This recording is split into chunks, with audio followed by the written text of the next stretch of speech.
Hello बच्चों, आपका हमारे चैनल हिंदी वाणी में स्वागत है। आज हम पढ़ेंगे कक्षा 10वीं की पाठ्य पुस्तक स्पर्श का पहला पाठ कबीर की साखियाँ। इससे लिए गए बहुविकल्पीय प्रश्नोत्तर पढ़ेंगे। आइए हम प्रश्नोत्तर पढ़ते हैं। कबीर ने कैसे लोगों को सुखी बताया है? सही उत्तर है जो भोग विलास में लिप्त हैं, ऐसे लोगों को कबीर ने सुखी बताया है।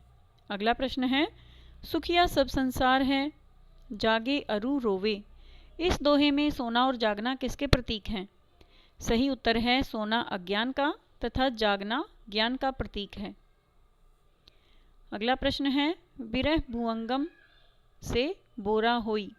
इस दोहे में कवि ने किसके बारे में बताया है? सही उत्तर है ईश्वर भक्त के बारे में। अगला प्रश्न है, भुअंगम शब्द का तत्सम शब्द है भुजंग। भुजंग का अर्थ है सांप। अगला प्रश्न है, कबीर के अनुसार किसकी स्थिति पागलों जैसी है? सही उत्तर है राम वियोगी की। जो व्यक्ति राम का भक्त है और राम से बिछड़ जाता है वह पागलों के समान हो जाता है। अगला प्रश्न है, हमें निंदक को अपने समीप क्यों रखना चाहिए? निंदक का अर्थ है जो हमारी बुराई करता हो, किसी की निंदा करता हो, उसे निंदक कहा गया है।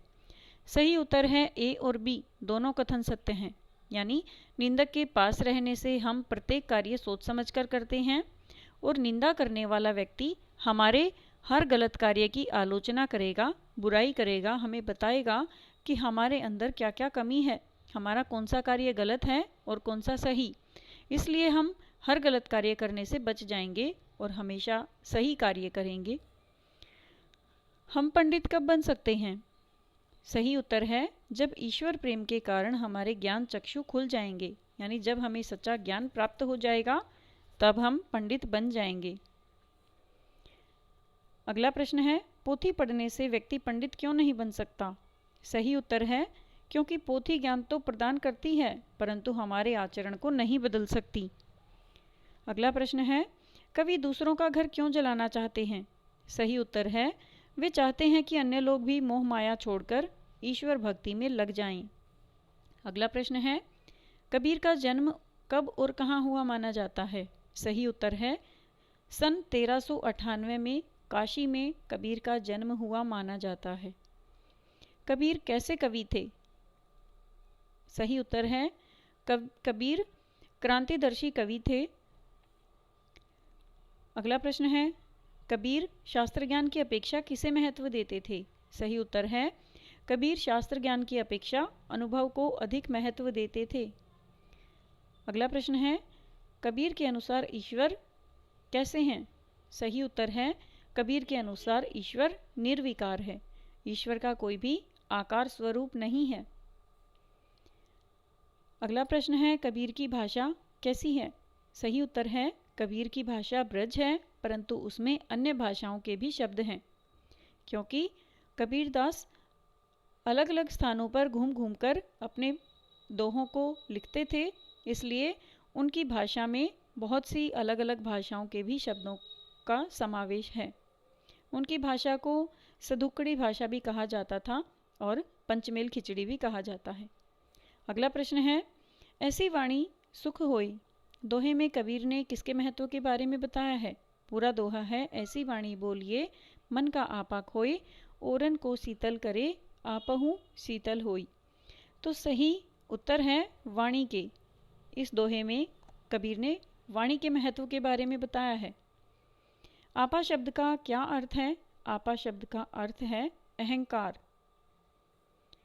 अगला प्रश्न है, कस्तूरी कुंडली देखे नाही। इस दोहे में कवि ने किसके बारे में बताना चाहा है? उत्तर है इस दोहे में कबीर ने ईश्वर के बारे में बताना चाहा है। जिस प्रकार मृग को पता नहीं रहता कि उसी की नाभि में कस्तूरी का निवास है, लेकिन वह उसे ढूंढने के लिए वन वन भटकता रहता है, इसी प्रकार हमें नहीं पता रहता कि ईश्वर कण कण में व्याप्त है, कण कण में समाया हुआ है, फिर भी अज्ञानी मनुष्य उसे धार्मिक स्थानों और अलग अलग प्रकार के धार्मिक ग्रंथों में ढूंढते रहते हैं। ये हमारी अज्ञानता का कारण ही है। अगला प्रश्न है, घट का क्या अर्थ है? सही उत्तर है हृदय। घट का अर्थ है हृदय। अगला प्रश्न है, जब मैं था देखा नाही, इस दोहे में मैं का क्या अर्थ है? इस दोहे में मैं का अर्थ है अहंकार। अगला प्रश्न है, दीपक देखने से कैसा अंधियारा मिट गया है? सही उत्तर है अज्ञान का। ज्ञान रूपी दीपक देखने से अज्ञान रूपी अंधकार दूर हो जाता है। अगला प्रश्न है, दीपक किसका प्रतीक है? सही उत्तर है दीपक ज्ञान का प्रतीक है। जब मैं था तब हरि नहीं से कवि का क्या आशय है? सही उत्तर है, मेरे मन में जब अहंकार था तब मुझे हरि के दर्शन नहीं हुए। यानी जब हमारे मन में अहंकार की भावना होती है तब हम भगवान के प्रति पूर्ण रूप से समर्पित नहीं हो पाते और हमें ईश्वर के दर्शन नहीं हो पाते। अगला प्रश्न है, अहंकार समाप्त हो जाने पर कवि का जीवन कैसा हो गया? उत्तर है, उनको ईश्वर की सर्वव्यापकता का ज्ञान हो गया और हरि की प्राप्ति हो गई। अगला प्रश्न है, कवि ने यहाँ किस दीपक की बात की है? सही उत्तर है आत्मज्ञान रूपी दीपक की। जब हमारे मन में ज्ञान रूपी दीपक जल जाता है तो हमारा जीवन में अंधकार रूपी अज्ञान दूर हो जाता है। अगला प्रश्न है, सारा संसार कबीर की दृष्टि में सुखी क्यों है? सही उत्तर है सभी कथन सत्य हैं। सारा संसार कबीर की दृष्टि में सुखी क्यों है? क्योंकि उनको कोई चिंता नहीं है, क्योंकि वो भोग विलास में लिप्त हैं, क्योंकि उनके लिए भोग विलास ही सुख है। उपर्युक्त सभी कथन सत्य ही हैं। कबीर क्यों जागते और रोते हैं? सही उत्तर है कबीर को समाज की चिंता है। वे समाज को भोग में लिप्त देखकर, भोग विलास में लिप्त देखकर रोते हैं। हमें कैसी वाणी बोलनी चाहिए? सही उत्तर है मीठी वाणी, अहंकार रहित वाणी। हमें सबसे मीठी वाणी में बातचीत करनी चाहिए और हमारी वाणी में अहंकार की भावना नहीं झलकनी चाहिए। मीठी वाणी बोलने से क्या लाभ होता है? सही उत्तर है मन का अहंकार नष्ट हो जाता है। अपने मन को तो आनंद मिलता ही है, बल्कि सुनने वाले के मन को भी सुख पहुंचता है। अगला प्रश्न है, कस्तूरी कहाँ होती है? उत्तर है हिरण की नाभि में। नर हिरण की नाभि में कस्तूरी, जो एक सुगंधित और बहुमूल्य पदार्थ माना जाता है, वह स्थित होती है। हिरण कस्तूरी को पाने के लिए क्या करता है? उत्तर है वह वन वन भटकता फिरता है। वह अज्ञान के कारण जान ही नहीं पाता कि कस्तूरी कहाँ है। वह उसे प्राप्त करने के लिए इधर उधर वन में घूमता रहता है। अगला प्रश्न है, कबीरदास जी ने कस्तूरी मृग का उदाहरण क्यों दिया है? उत्तर है यह बताने के लिए कि ईश्वर हमारे हृदय में है। जिस प्रकार कस्तूरी हिरण की नाभि में होती है और वह अज्ञानवश जान ही नहीं पाता, इसी प्रकार हम अपनी अज्ञानता के कारण हृदय में स्थित ईश्वर को देख नहीं पाते और उसे अलग अलग धार्मिक स्थानों पर ढूंढते रहते हैं। अगला प्रश्न है, विरह रूपी सर्प की क्या विशेषता होती है? उत्तर है प्राण घातक होता है, उसके डसने पर कोई इलाज संभव नहीं होता है और मंत्रोच्चार का भी कोई असर नहीं होता है। अगला प्रश्न है, प्रभु के विरह में राम पीड़ित वियोगी की स्थिति कैसी हो जाती है?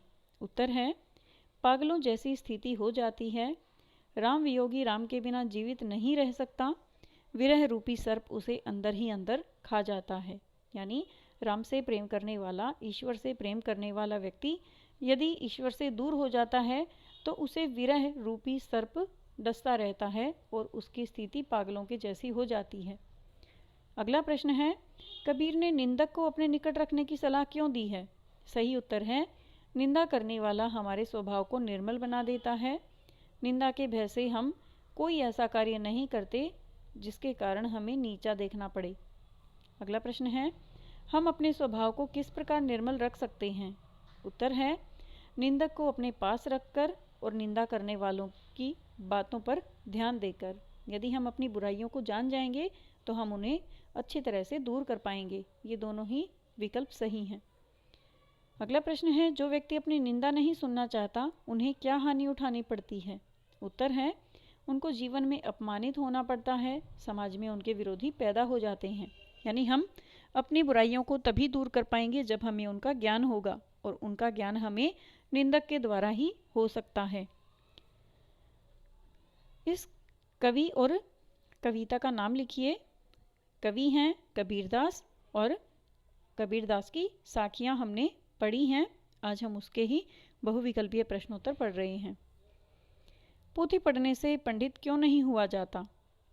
उत्तर है, पोथी केवल अक्षर ज्ञान कराती है, पोथी मनुष्य के स्वभाव को नहीं बदलती।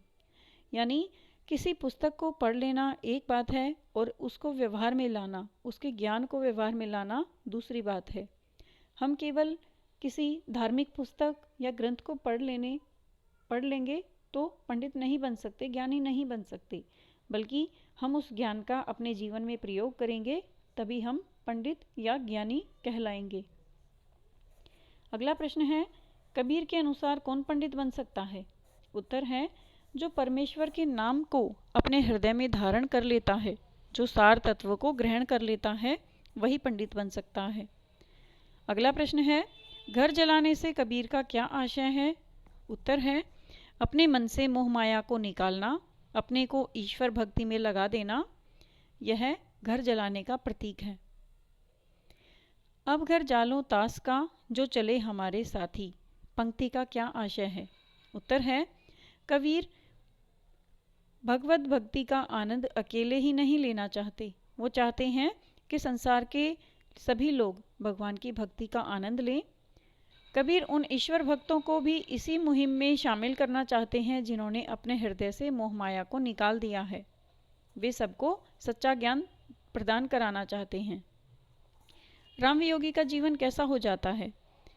उत्तर है, उसका जीवन दुश्वार हो जाता है तथा विरह रूपी सर्प उसको निरंतर डसता रहता है। अगला प्रश्न है, मीठी वाणी बोलने से औरों को सुख और अपने तन को शीतलता कैसे प्राप्त होती है? सही उत्तर है, मीठी बोली बोलने से हमारा अंतःकरण प्रफुल्लित हो जाता है, क्रोध एवं घृणा का भाव नष्ट हो जाता है और सुनने वाले के हृदय में प्यार उमड़ने लगता है। यानी हमारा कोई भी शत्रु नहीं बनता। हम केवल अपने ही मन को प्रसन्न नहीं करते, बल्कि दूसरों के मन को भी प्रसन्न करते हैं। अगला प्रश्न है, ईश्वर कण कण में व्याप्त है पर हम उसे क्यों नहीं देख सकते, क्यों नहीं देख पाते?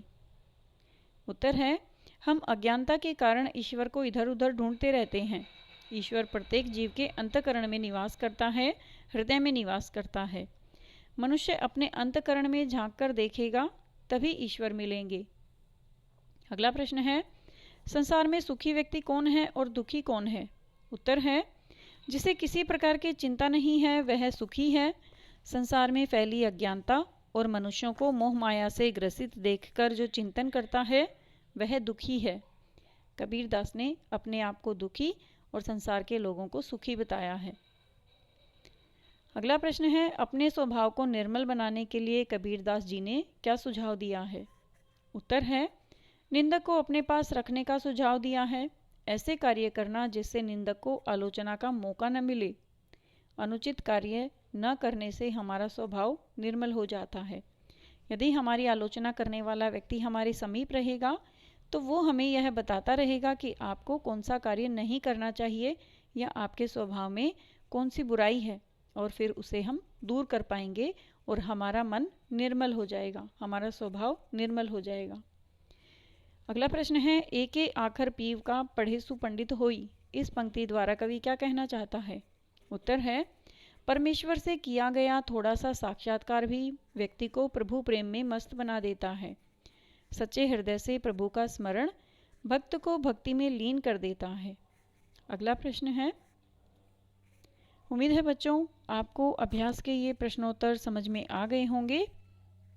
यदि आपको यह वीडियो अच्छा लगा तो आप इसे अपने दोस्तों के साथ ज़रूर शेयर करें। यदि कोई सुझाव है तो आप हमें कमेंट करके बता सकते हैं। इस वीडियो में हमने केवल बहुविकल्पीय प्रश्नोत्तर ही नहीं बल्कि अति लघु उत्तरीय प्रश्नोत्तर भी शामिल किए हैं जिनमें विकल्प नहीं दिए गए हैं। ये परीक्षा की दृष्टि से अति महत्वपूर्ण प्रश्नोत्तर हैं। इन्हें ध्यान से पढ़िए और परीक्षा में अच्छे अंक प्राप्त करिए। धन्यवाद।